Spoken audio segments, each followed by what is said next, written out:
আসসালামু আলাইকুম, welcome to my another video.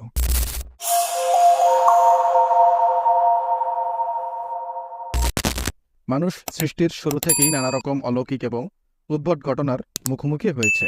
কখনো এসব ঘটনার ব্যাখ্যা পাওয়া গেছে, কিন্তু বেশিরভাগ ক্ষেত্রেই এমন ঘটনার কোনো ব্যাখ্যা পাওয়া যায়নি।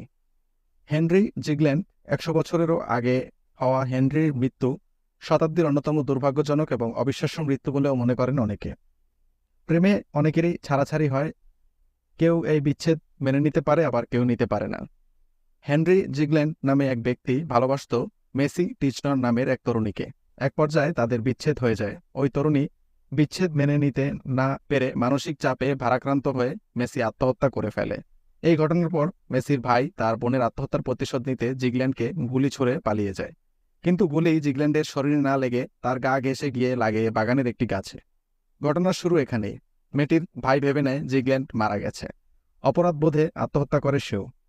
এই ঘটনার প্রায় ২০ বছর পর জিগল্যান্ড সেই গাছটিকে, যেটিতে গুলি ঢুকে গিয়েছিল, তা কাটার সিদ্ধান্ত নেয়। কিন্তু ওই গাছটি বিশাল, কিভাবে কাটবে কিছুতেই সে বুঝে উঠতে পারে না।